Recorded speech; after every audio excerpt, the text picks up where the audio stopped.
दूंगा। बीरेन जी, समाजवादी पार्टी ने दावा किया है कि वो 300 यूनिट तक बिजली फ्री देंगे अगर सत्ता में आते हैं तो। समीर सिंह की हमने बात सुनी, इनका कहना है कि हम फ्री बिजली का विषय तो नहीं है अभी हमारे पास, लेकिन हम दाम को बांध कर रखेंगे और 24 आवर्स लाइट देंगे, इलेक्ट्रिसिटी देंगे। बीएसपी भी कमोबेश इसी तरह की बात कर रही है। कांग्रेस कह रही है कि बिजली का बिल वो हाफ करेगी, यानी कीमतें आधी करेगी। बट आम आदमी पार्टी तो दिल्ली में 7 साल जैसा कर ही रही है कि वो फ्री बिजली दे रही है। क्या बिजली का मुद्दा उत्तर प्रदेश के लोगों को भा रहा है या नहीं भा रहा है? मिर्जेश जी, अगर उत्तर प्रदेश में चुनाव में लाखों करोड़ों रुपया बह सकता है, मुफ्त दारू दी जा सकती है, तो बिजली भी मुफ्त दी जा सकती है। बिजली एक बहुत बड़ा राजस्व का स्रोत है, लेकिन जब शराबबंदी हो सकती है किसी प्रदेश में, तो वहाँ पर मुफ्त बिजली का नारा संकल्प भी जो है वो पूरा हो सकता है। ये कोई बहुत बड़ी बात नहीं है। बिहार जैसे राज्य में जहाँ ना उद्योग है ना प्राकृतिक संसाधन है, वहाँ पर रेवेन्यू के इतने बड़े स्रोत को बंदी कर दिया गया है, वहाँ पर शराबबंदी हो गई। सरकार यहाँ शराबबंदी की हिम्मत नहीं कर पा रही क्योंकि उससे पैसा बहुत आता है। अब ऊर्जा के क्षेत्र में बात आती है, चुनाव जब जब चुनाव आते हैं तब तब ये बिजली का मुद्दा आता है। पिछले चुनाव में लोग कहते थे बिजली नहीं आ रही। जब अखिलेश यादव मुख्यमंत्री थे तो योगी आदित्यनाथ ने यह मुद्दा उठाया था, तो अखिलेश यादव ने कहा कि बिजली का तार पकड़ लें, पता लग जाएगा बिजली आ रही कि नहीं आ रही। पहले ये सब एक दूसरे पर ऐसे खूब आरोप लगाते थे। आज योगी जी ने कहा कि जो लोग बिजली नहीं दे पाते थे वो मुफ्त क्या देंगे।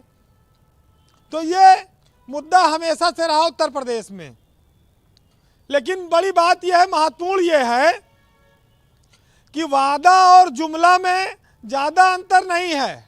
चुनाव के पहले जो चीज़ वादा होती है, चुनाव जीतने के बाद अक्सर वो जुमला मानी जाती है। तो ये एक बड़ी समस्या है कि आप कैसे भरोसा करेंगे कि बिजली या राशन या कोई और स्कूल की फीस या कोई चीज़ फ्री हो जाएगी। चुनाव के बाद अगर वो चीज़ हो तब तो फिर उसका कुछ मायने है जो दल सत्ता में आए। दूसरी सबसे बड़ी बात यह है कि अगर 300 यूनिट बिजली फ्री होती है तो अगर आप 6 रुपया माने तब भी 1800 रुपया बिजली का बिल बचेगा।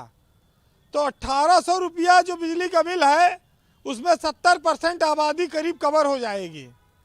तो स्वाभाविक है कि एक बहुत बड़ी राहत होगी। अब सवाल ये आता है कि बिजली विभाग इतना घाटे में है, ये क्या संभव है फ्री बिजली देना? किसानों का कर्जा सरकार माफ करती है 36,000 करोड़ का, तो बिजली का बिल भी चाहे तो माफ कर सकती है। लेकिन यूपी का बिजली विभाग घाटे में है। घाटा छोड़ो, घोटाले में है। 4,000 करोड़ रुपया पीएफ का घोटाला हुआ। दीवान हाउसिंग कंपनी में कर्मचारियों का पैसा डूब गया बिजली विभाग के प्रोविडेंट फंड का 4,000 करोड़। वो लोग बात भूल गए ये कितना बड़ा घोटाला था। आज कहते हैं साहब बिजली विभाग 90,000 करोड़ के घाटे में चल रहा है, कोई बैंक कर्जा नहीं देगा। वो सब ठीक है, लेकिन ये बिजली विभाग अफसरों और मंत्रियों के लिए चारागाह है। यहाँ भरपूर फसल उगी है, हरियाली है, ये बरसीम की तरह चरे जा रहे हैं, काटते जा रहे हैं करोड़ों अरबों वारा न्यारा हीटर मीटर तार केबिल सब खरीदने में। आप देखिए कितना जंप करते हैं मीटर। जिसको भोगना है सब जनता भोगे। मंत्रियों को अफसरों को सुविधाओं में कोई कमी नहीं होनी चाहिए, ना सुविधा में और ना लाभ में। आप एक चीज कहते हैं कि दिल्ली में हो गया, यूपी में क्यों नहीं हुआ? दिल्ली की आबादी 2 करोड़ है, यूपी की आबादी 25 करोड़ है।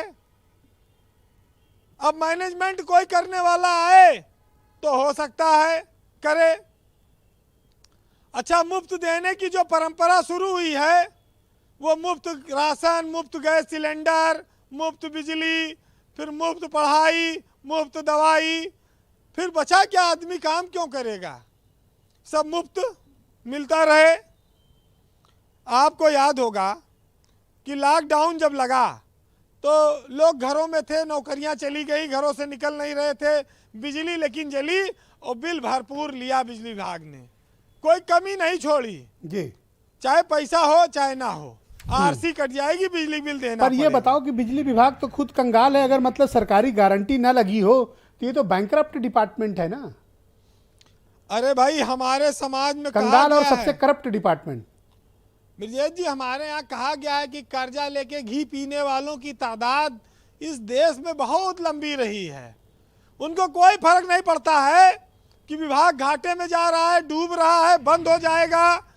उनको इससे मतलब है कि अफसरों के यहाँ 5-5 गाड़ियाँ, 20-20 नौकर, लाखों करोड़ों की घूस, ये सब सुविधाएं चलती रहें मंत्रियों के घर और अफसरों के घर।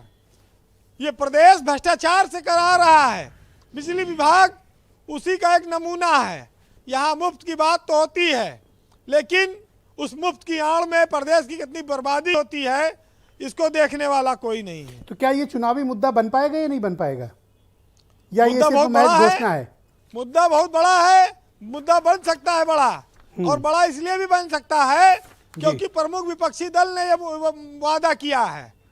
तो ये अभी कोई राजभर कर ले, कोई MIM करे तो कोई उस पर भरोसा नहीं करेगा। अब समाजवादी पार्टी और अखिलेश यादव अगर ये वादा कर रहे हैं तो उनको इस वादे को पूरा करना होगा, नहीं तो जनता आसानी से छोड़ने वाली नहीं है। लेकिन हमारे देश के नेता बड़े ढीठ हैं। ये चुनाव से पहले वादा करते हैं, चुनाव के बाद इनको वादा दिलाओगे तो आपको काट खाने दौड़ेंगे, कहेंगे वो बात ना करो जो बुरी लगे। जी। कुल मिला के ये है। अपने यहाँ पहले बिजली बड़ी कटती थी, लाठियाँ चल जाती थी। गर्मियों में हम लोग गांव में बत्ती कट जाए, रात रात भर पेड़ के नीचे बैठ के इंतजार करते थे। कहीं गांव के पुलिया पे बैठे हैं, कहीं सड़क पे चक्कर काट रहे हैं कि किसी बीच से लाइट 12 बजे 1 बजे आ जाए, नहीं आई तो बेना झलते झलते लोग सो गए। मच्छर काट रहे हैं, लेकिन अब नींद आ रही तो सो जाएगा। कहते हैं आपने मेरे पुराने दिनों की याद दिला दी। बचपन में जब हम लोग छोटे थे तो यही हुआ करता था। जितने लोग ये सुन रहे हैं और बैठे हैं, ये सब इससे रूबरू सही हैं। कह रहे हो आप। 90s की बात है, हम लोग बड़ा परेशान रहते थे। बिजली का अभाव और संकट पूरे प्रदेश ने झेला है, अब भी झेलता है गाहे बगाहे। लेकिन एक साहित्यकार ने लिखा है कि ख्याल आया कि तार जोड़ दे चलकर, जो होश आया तो देखा कि लाइट ही नहीं थी। अब तो हर कोने का मच्छर भी हमें पहचानता है। उम्र गुजरी है यहाँ बिजलियों के आते जाते, और आंख में पानी रखो, होठों पे चिंगारी रखो जी। और लाइट अगर चली जाए तो इन्वर्टर की तैयारी रखो। ये बड़ा हमारे यहाँ विचित्र व्यवस्था रही है। थोड़ा और सुनिएगा जी। बिजली पर आज चूंकि मामला तगड़ा है। हाँ। एक साहित्यकार ने लिखा और कि कोई बिजली इन खराबों में घटा रोशन करे, अय अंधेरे बस्तियों, अय अंधेरी बस्तियों, तुमको खुदा रोशन करे। एक लड़का शहर भर की रौनक में सब कुछ भूल जाए, एक बुढ़िया रोज चौखट पर एक दिया रोशन करे। खैर अगर तुमसे न जल पाए वफाओं के चिराग, तो बुझाना मत जो कोई दूसरा रोशन करे। बहुत बहुत शुक्रिया वीरेंद्र जी, बहुत बहुत धन्यवाद ग्राउंड जीरो से अपनी बात रखने।